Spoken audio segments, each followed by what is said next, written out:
I stood on my own front porch holding my 2 grandchildren's trembling hands, while my husband of 40 years slid divorce papers toward me.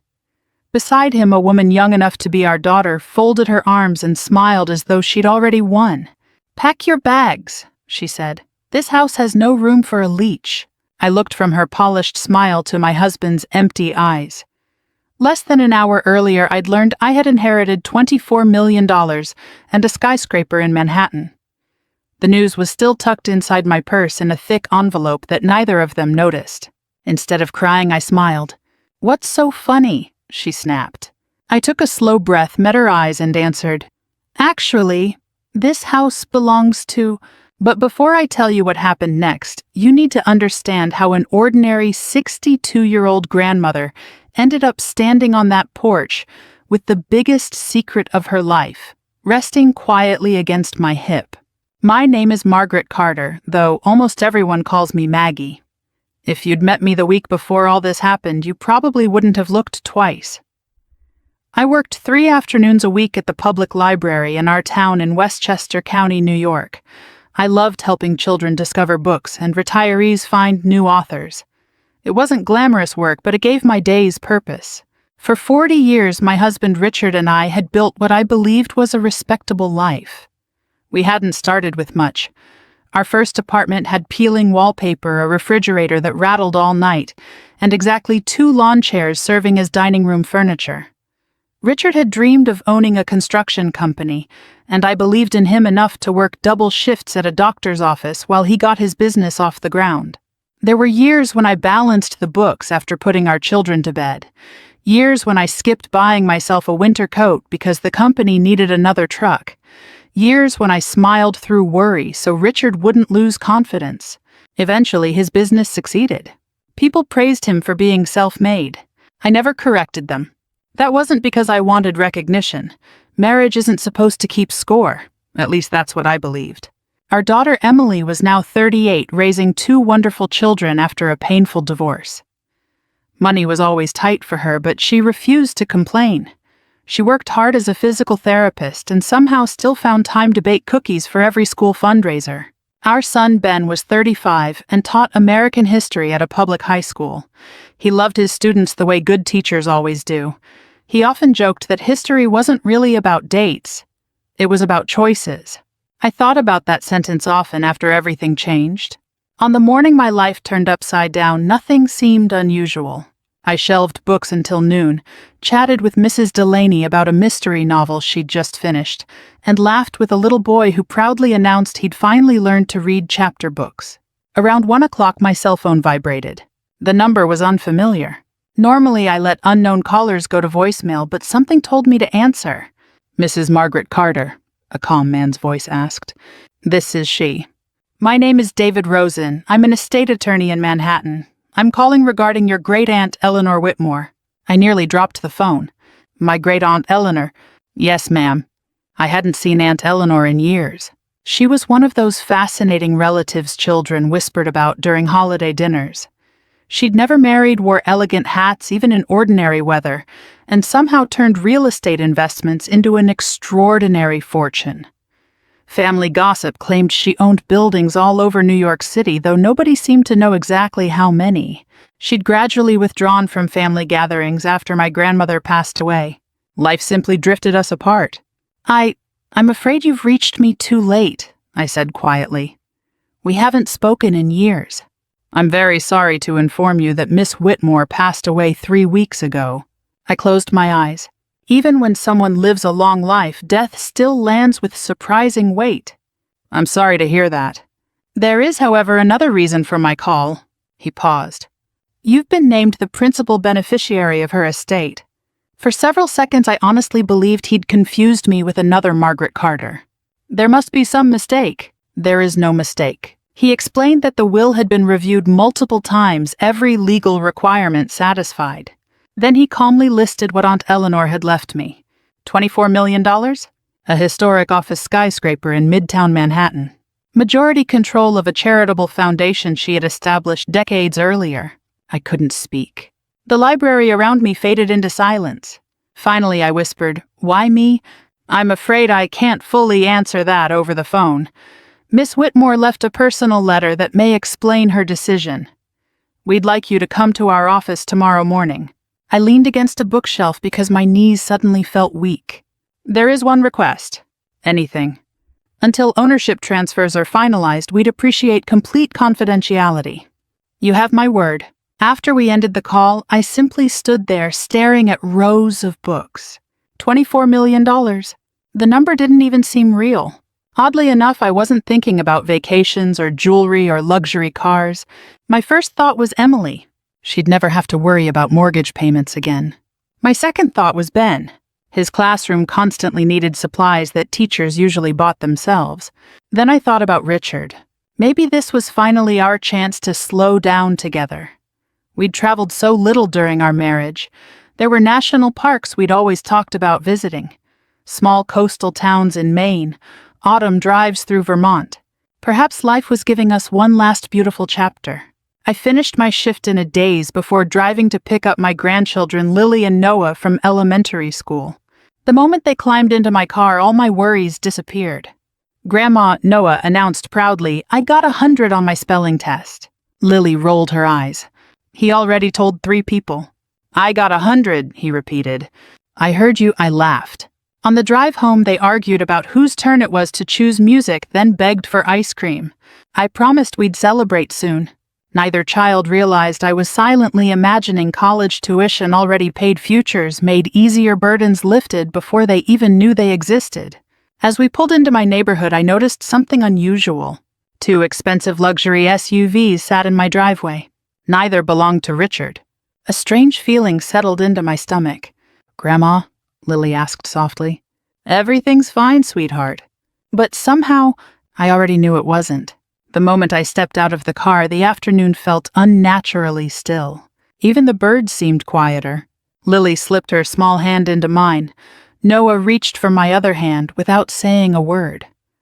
Children have a remarkable instinct. They often sense trouble long before adults admit it's there. Richard was standing on the front porch. He wasn't alone.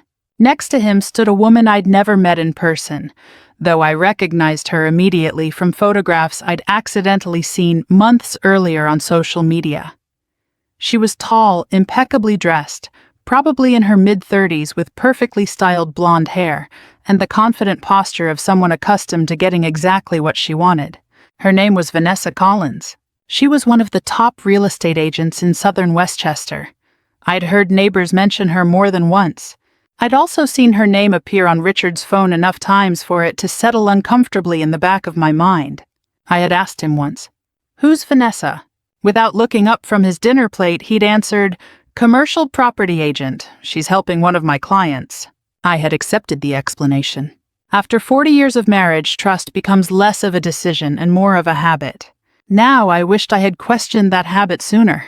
Several cardboard boxes were stacked beside the porch steps.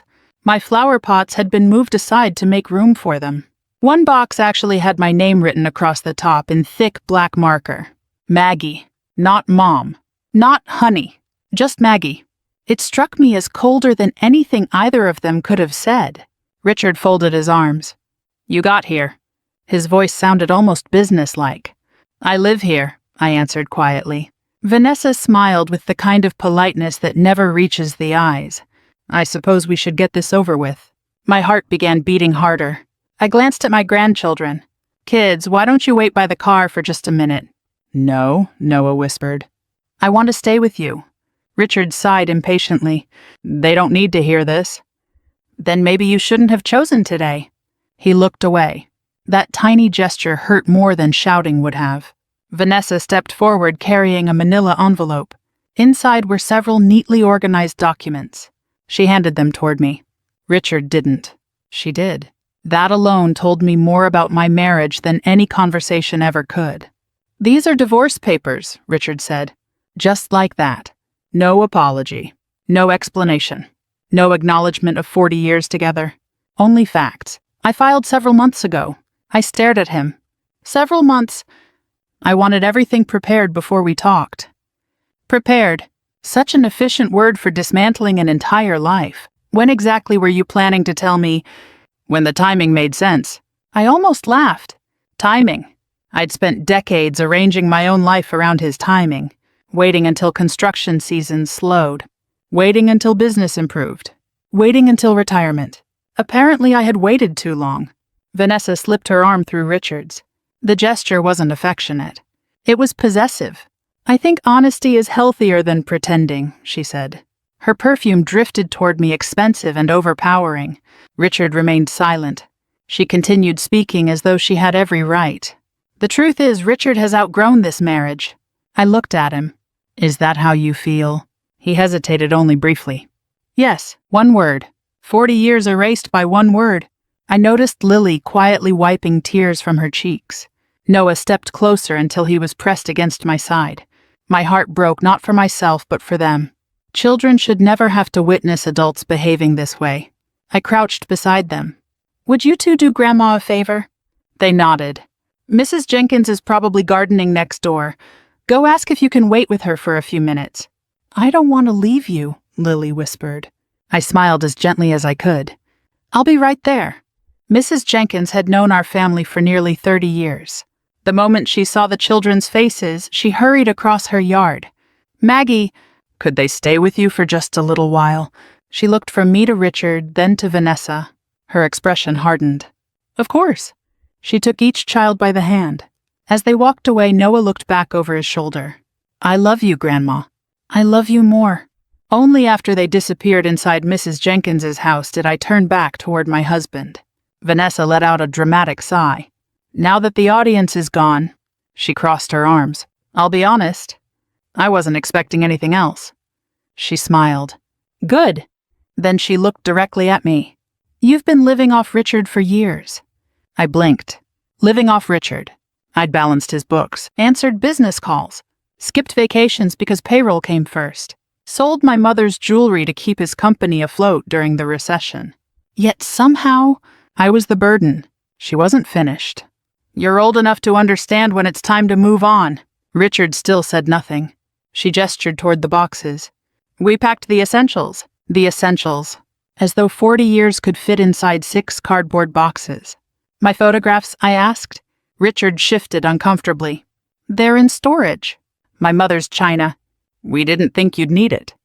Need it. That china had survived 3 generations. Apparently, memories no longer qualified as necessities. Vanessa gave an exaggerated shrug. "You can always buy new dishes." I looked at Richard one last time, truly hoping to see some flicker of the man I'd married. Instead, I saw exhaustion, cowardice, maybe even relief. "I never wanted this to be ugly," he muttered. "You brought another woman to our front porch." "I know." "No," I said softly. "You don't." Vanessa seemed bored by the conversation. She glanced at her watch. "Can we please finish this?" She pointed toward the front door. "You need to collect whatever's left and leave before dinner." I said nothing. She mistook my silence for surrender. Then she smiled wider. "Pack your bags." She tilted her head ever so slightly. "This house has no room for a leech."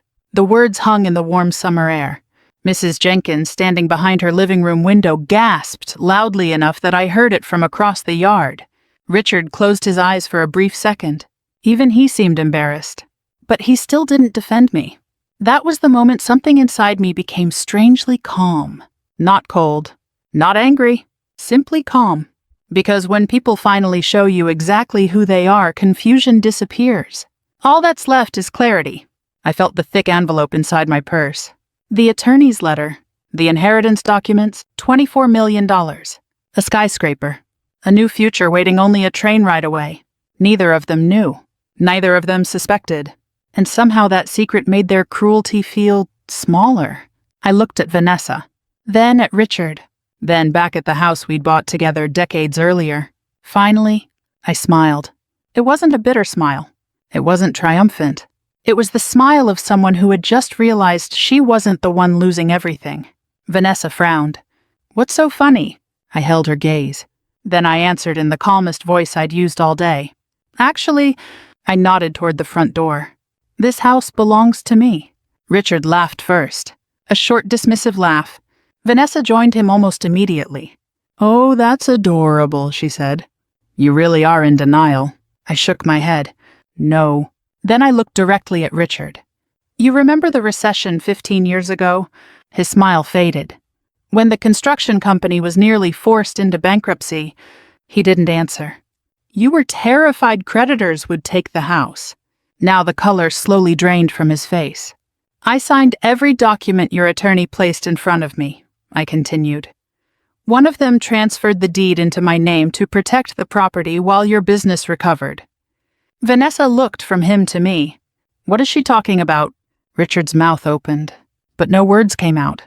You always said we'd transfer it back once things stabilized, I said gently. We never did. Silence settled over the porch. For the first time that afternoon, Richard looked genuinely afraid. Richard stared at me as though I had suddenly begun speaking another language. That's impossible, Vanessa said quickly, looking from his face to mine. Tell her she's wrong. Richard didn't answer. His silence told her more than any explanation could. You changed the deed, I said quietly. Your own attorney recommended it.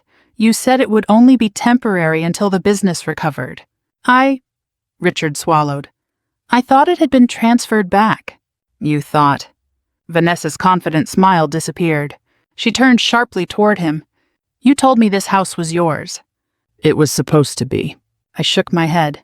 No, Richard, it was supposed to be ours. Neither of them spoke. I walked past the boxes without touching a single one. When I reached the front door, I took out my house key. It still fit. The lock clicked open with the familiar sound I'd heard thousands of times over 4 decades. Before stepping inside, I turned back. I'll have my attorney review these divorce papers. Then I closed the door behind me. For the first time in years, the silence inside the house felt strangely peaceful. I leaned against the hallway wall and let out a long breath I didn't realize I'd been holding.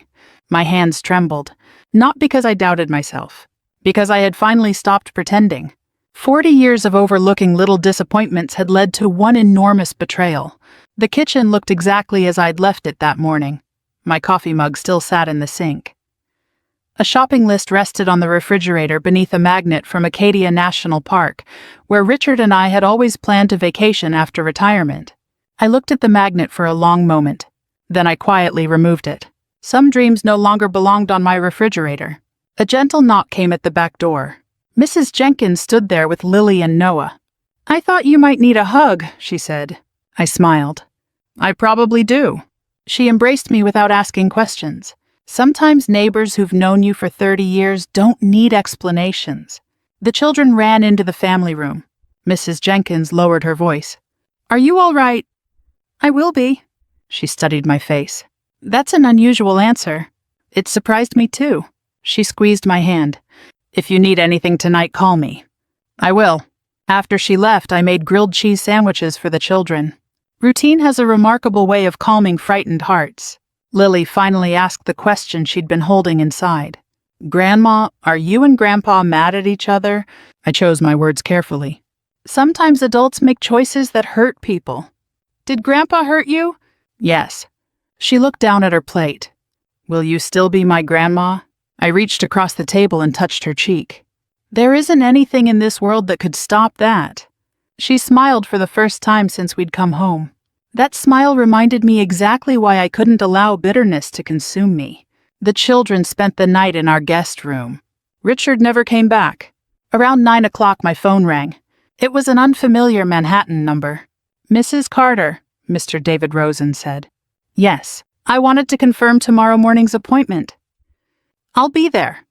There are several documents requiring your signature. We also have Miss Whitmore's personal letter ready for you. His calm professionalism steadied me. After we hung up, I placed the confidential inheritance envelope on my dining room table.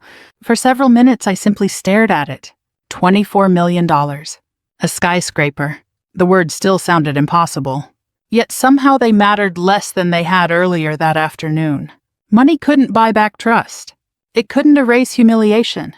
It certainly couldn't restore a marriage built on promises one person had quietly abandoned. Still, it represented something else. Freedom. The next morning after Emily picked up the children for summer camp, I drove to the Metro North station and boarded the train into Manhattan. I'd made that trip countless times over the years, usually for museum visits or Broadway matinees. This morning felt entirely different. As the skyline appeared beyond the Harlem River, I couldn't help wondering how many times Aunt Eleanor had looked at these same buildings while quietly deciding my future. The law firm's office occupied the 23rd floor of an elegant building near Bryant Park.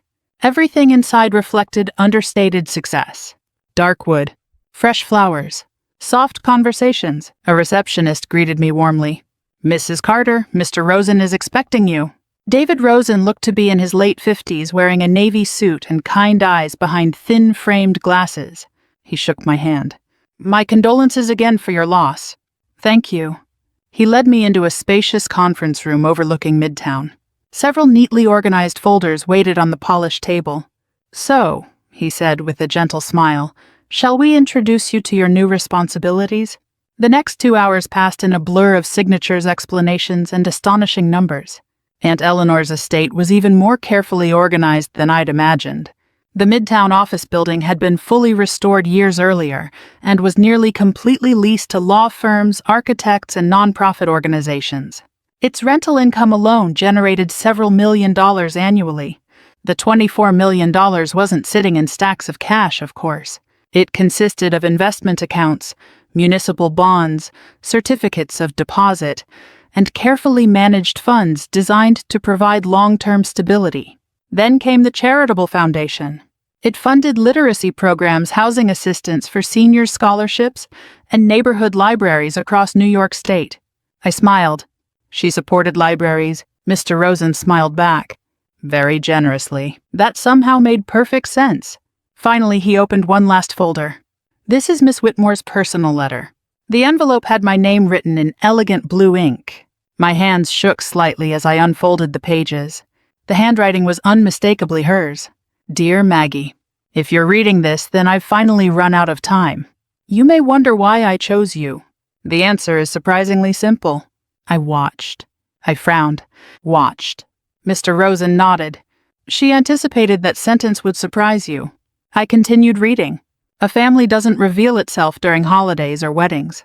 It reveals itself during ordinary Tuesdays. I watched you visit your grandmother when others found excuses. I watched you quietly help your neighbors. I watched you support your husband without demanding recognition. I even visited your library several times over the past decade." Tears blurred the page.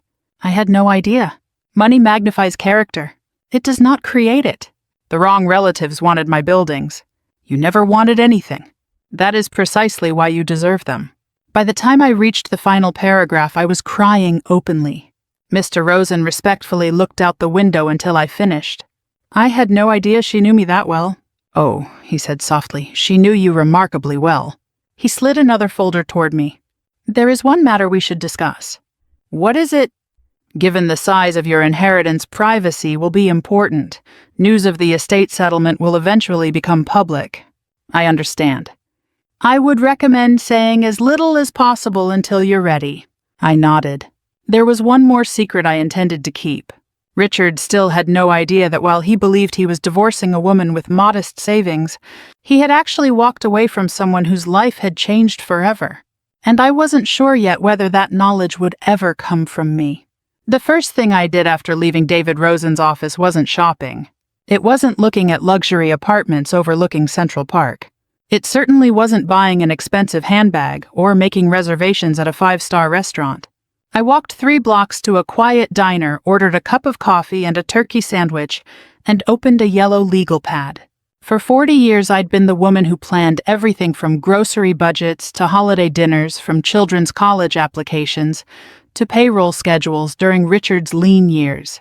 Now I had a different future to organize. I wrote one sentence across the top of the page: "Don't let money change who you are." Then I underlined it twice. That piece of paper stayed in my purse for the next year. It became my compass whenever life threatened to spin too quickly. The following weeks passed in a blur of attorneys, accountants, and meetings. I learned more about commercial real estate than I'd ever imagined. The building Aunt Eleanor had left me wasn't just another office tower. It had stood in Midtown Manhattan for nearly a century. Its limestone exterior had survived wars, recessions, blackouts, and financial crises. Thousands of people walked through its revolving doors every weekday without ever knowing the quiet woman who now owned it. Every time I visited, I felt less like an owner and more like a caretaker. That suited me just fine. The property manager, Carlos Martinez, had worked there for 22 years. "I've met a lot of building owners," he told me during one tour. "They usually ask one question." "What question?" "How much money can this place make?" "And I didn't." He smiled. "You asked where the tenants eat lunch." I laughed. "I suppose I did." "You also asked which employees had worked here the longest." "People matter." He nodded approvingly. "I think Miss Whitmore chose well. Instead of replacing experienced staff, I listened to them. Instead of raising rents dramatically, I approved gradual improvements that benefited both tenants and employees. The lobby received better lighting and more comfortable seating. The elevators were modernized. The aging heating system was replaced before another harsh New York winter. Small decisions. Practical decisions, the sort of choices Aunt Eleanor herself probably would have made. Meanwhile, the charitable foundation held its first board meeting with me as chairwoman. I was nervous walking into that conference room. Most of the board members had known Aunt Eleanor for decades. Would they see me as an outsider? Instead, they welcomed me warmly. One gentleman in his 70s smiled. "Eleanor always trusted her instincts." Another added, "If she picked you, we're interested in hearing your ideas." My ideas were simple. Expand literacy programs, increase scholarships for community colleges and trade schools, support libraries in underserved neighborhoods, create grants for senior housing initiatives. None of those proposals made newspaper headlines, but they changed lives. Emily eventually agreed to leave her private practice and become the foundation's executive director. "I don't know if I'm qualified," she admitted. "You've spent your entire career helping people recover," I told her. "That's exactly what this foundation does." She accepted. Watching my daughter walk into meaningful work filled me with a pride no amount of money could ever equal. Ben became an educational advisor for the scholarship program. His experience as a public school teacher proved invaluable. "I know exactly which students fall through the cracks," he said during one planning session. "Then let's build something sturdy enough to catch them." He smiled. "You sound like Dad talking about construction." The comment caught both of us off guard. For a moment, neither of us spoke. Finally, I answered softly, "I hope I'm building something stronger." At home, life remained complicated. Richard had moved into a condominium across town. Communication happened almost entirely through attorneys. His lawyer repeatedly requested that I vacate the family home while divorce negotiations continued. My attorney simply responded with copies of the property deed. The request stopped. Then another surprise arrived. My attorney Linda Harris asked me to meet with a forensic accountant. "I think you'll want to hear this in person," she said. The accountant spread several financial statements across a conference table. "I've reviewed your husband's business records. And there are significant irregularities." He pointed toward highlighted transactions. Corporate funds had paid for luxury vacations, jewelry purchases, a leased sports car, thousands of dollars in restaurant charges, all connected to Vanessa. I stared at the paperwork. "I thought Richard was paying for those personally." So did he. "What do you mean?" "The company paid." He slid another document toward me. "There are also undisclosed investment accounts." I felt my stomach tighten. Hidden from me, and potentially from tax authorities. The room suddenly seemed smaller. My marriage hadn't ended because Richard fell in love with someone else. It had been unraveling beneath my feet long before I realized it. There were missing funds, questionable bookkeeping, contracts that appeared unusually favorable to certain subcontractors. The accountant looked at me carefully. "Mrs. Carter, I want to be clear." "I appreciate that. We're not accusing anyone of crimes." "No, but these records deserve closer examination." I nodded slowly. "Then let the records speak for themselves." That became my approach. No anonymous phone calls. No revenge schemes. No public accusations. If Richard had broken laws, the truth would emerge through proper channels. I had no desire to destroy him. I simply refused to protect him anymore. Several months later, local business news finally announced that Aunt Eleanor Whitmore's estate had officially been settled. The mystery heir was no longer a mystery. My photograph appeared beside an article describing the foundation's expanded community initiatives. The headline wasn't about wealth. It focused on literacy grants and scholarships. I appreciated that. Late that afternoon, my cell phone rang. Richard. I let it go to voicemail. A few minutes later, another call came. Then another. Finally, I listened. Maggie. His voice sounded unlike any I'd heard before. You inherited Eleanor Whitmore's estate. I said nothing. He continued. I just saw the news. Another long silence. I didn't know. No, I whispered to the empty room. You didn't. The next voicemail arrived from Vanessa. Her tone was dramatically different from the woman who'd stood on my porch. Margaret, I think we've gotten off on the wrong foot. I almost smiled. The wrong foot? That was certainly one way to describe someone telling a 62-year-old grandmother to pack her bags. She continued. I'd really love to meet for coffee. I deleted the message before it finished.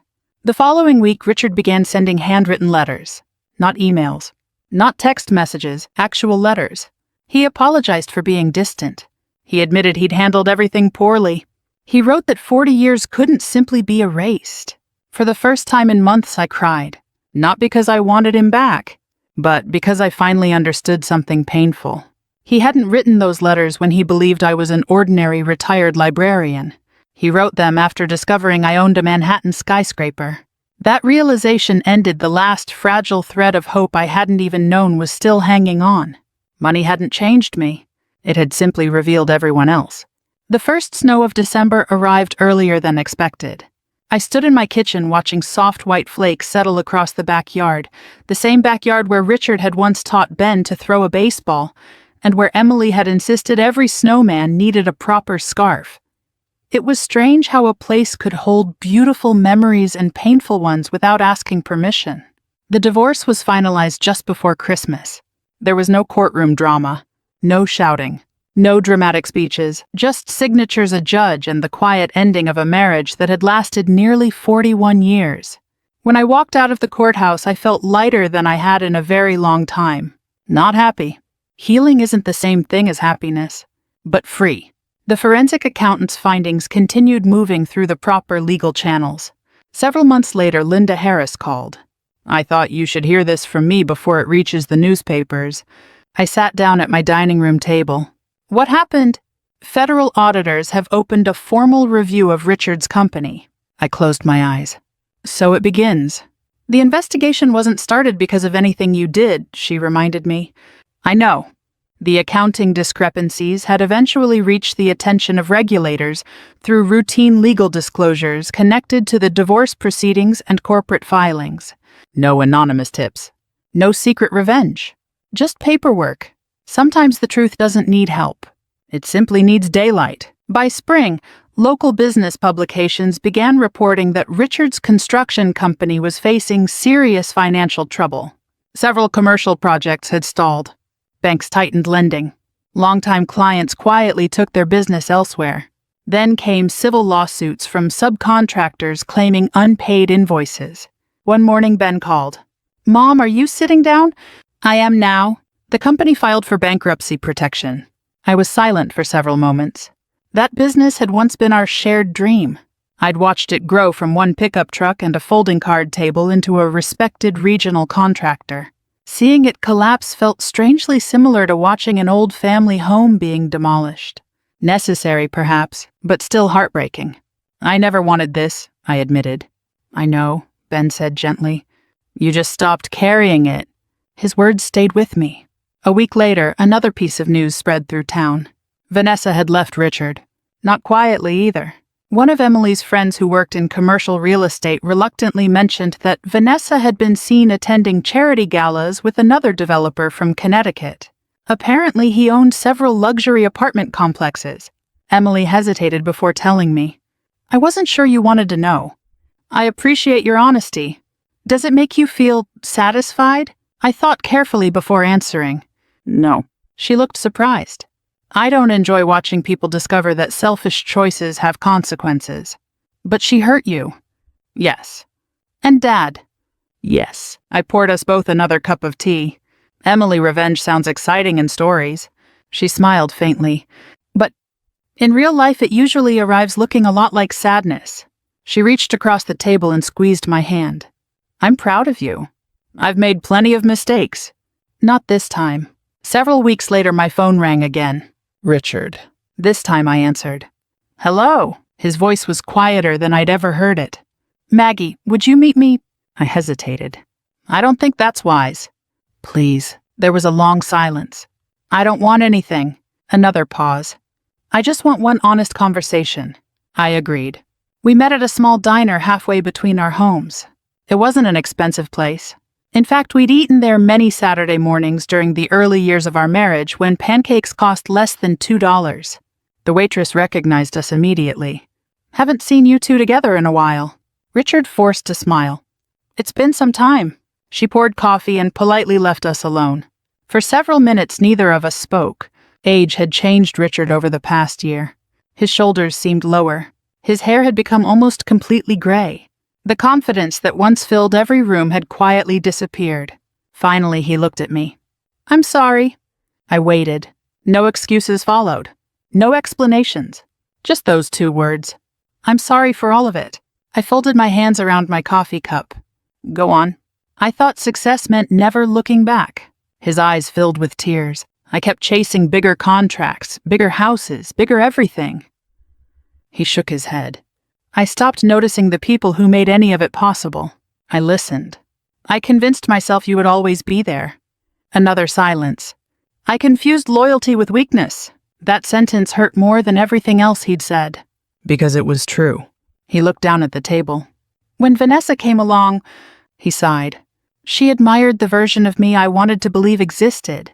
The successful businessman. Exactly. And I enjoyed being admired. He laughed bitterly. Turns out she admired my money even more. Neither of us smiled. I deserved that lesson. I watched steam rise from my coffee. You know what surprised me most? He looked up.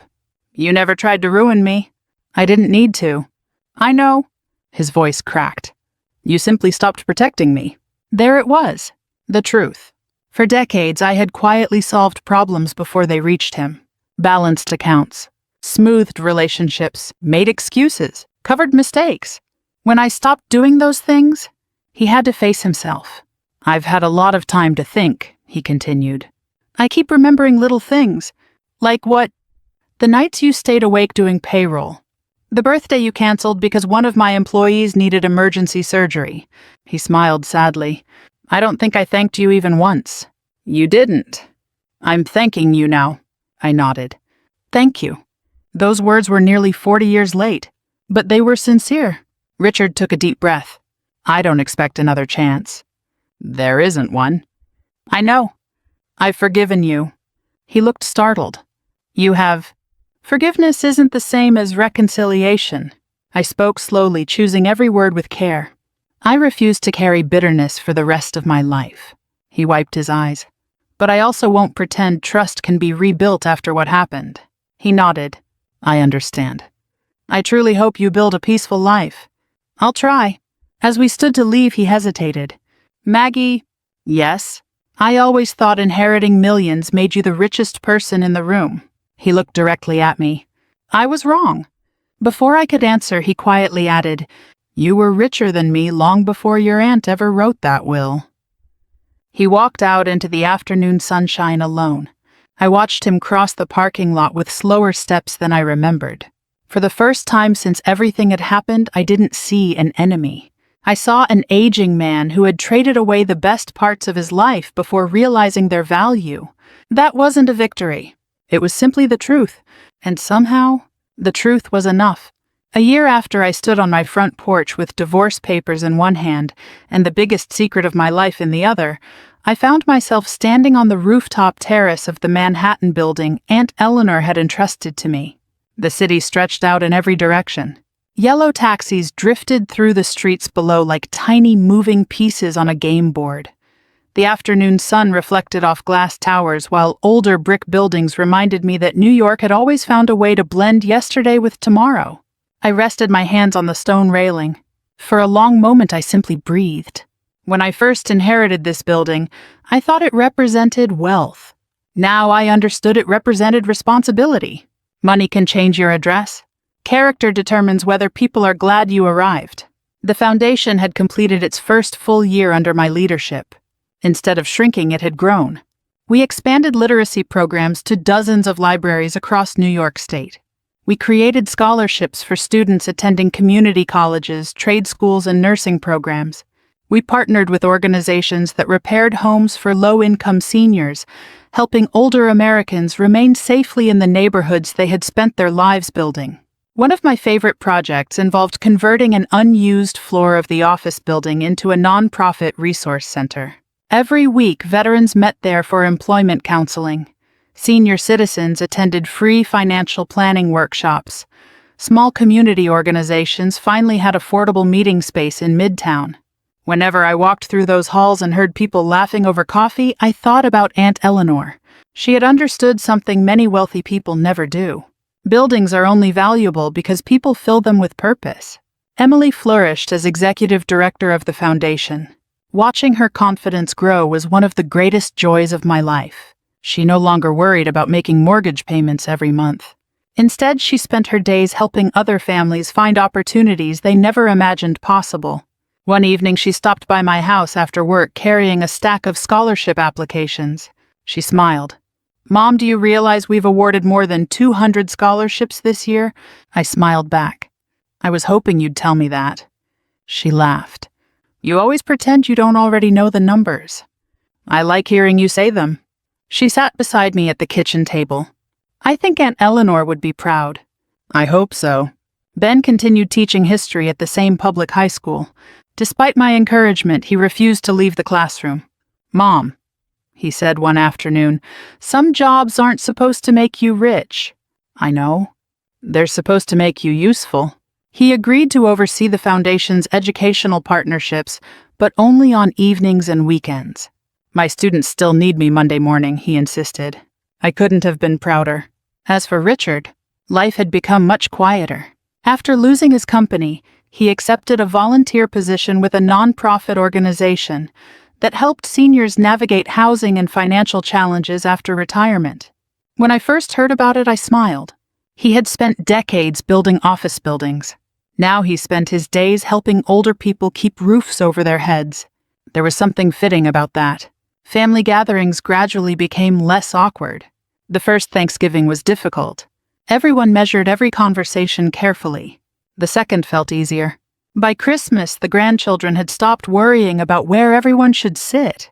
Children often lead adults back toward normalcy. One warm Saturday afternoon the following spring, Emily hosted a birthday party for Noah, who had just turned 11.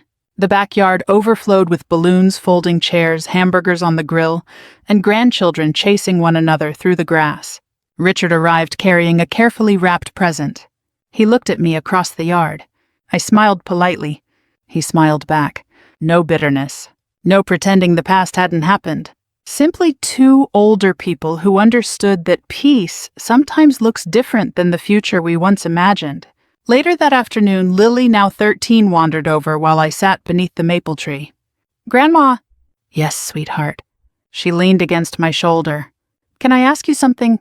"Of course." "Were you ever really angry at Grandpa?" I looked across the yard.